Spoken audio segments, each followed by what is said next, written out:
Mon papa, il avait un gros pistolet parce qu'il travaillait avec la police. Il était voleur.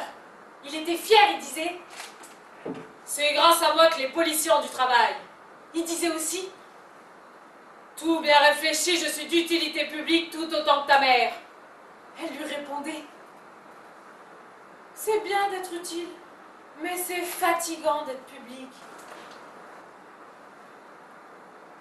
J'avais confiance en papa. J'ai eu très beaucoup de peine quand je m'ai aperçu que le Père Noël n'existait pas et que c'était les papas qui apportaient le cadeau. C'était la première fois qu'on me faisait un mensonge. Ça m'a fait quelque chose. Même si ça ne changeait rien parce que j'ai jamais eu de cadeau. D'habitude, quand papa discutait avec ses copains du boulot, il envoyait maman acheter des cigarettes et moi il me rangeait dans ma chambre. Mais un jour, il m'avait pas vu parce que je jouais à l'agente secrète. Sous la table du salon, salle à manger, cuisine, chambre, salle de bain et salle de poker. Le water était sur le palier. Mon papa avec son gros pistolet pouvait me protéger. Un jour à l'école, il y en a un qui m'a traité de fils de pute. N'importe quoi, ça se voit bien que je suis une fille.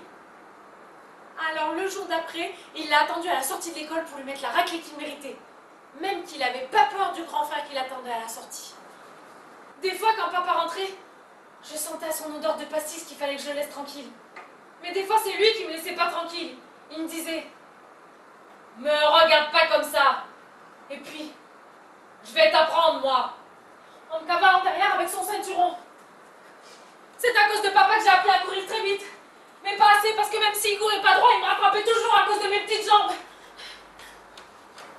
J'étais un peu jalouse du chat. C'était le préféré à Mémé. Il avait droit à un traitement de faveur. Une fois par semaine, on lui ouvrait une boîte de viande parce que Mémé disait « Un chat, c'est carnivore !» Eh ben du coup, quand elle a plus été là, j'ai remis les choses comme il faut. Les boîtes que j'ai préférées, c'est lapin légumes. J'ai fini le stock à moi toute seule. Comme ça, j'étais vengée. Ce qu'il y a de spécial chez les chats, c'est l'équilibre. Vous les pendez la tête à l'envers, vous les lâchez, et ils retombent toujours sur leurs pattes. J'ai fait l'expérience.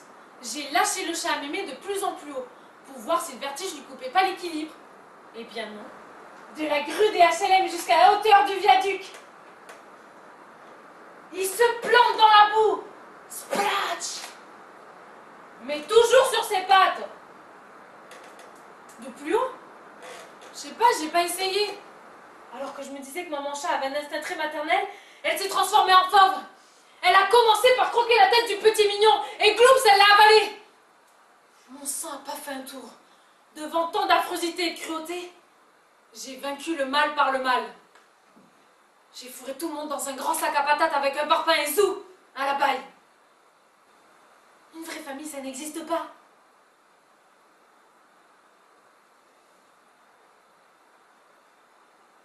Je me dis qu'on n'a pas le droit de faire croire ça aux enfants. C'est là que les choses ont commencé à changer. J'ai plus joué à la poupée. Je les ai toutes rangées dans la cave avec Mémé. J'ai plus parlé comme les petites filles. J'ai fait des phrases sujet, verbe, complément. J'avais plus la morvonnée parce que je me mouchais quand il fallait.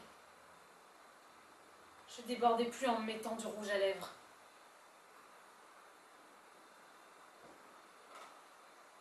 J'arrachais plus les pattes des sauterelles rien que pour voir.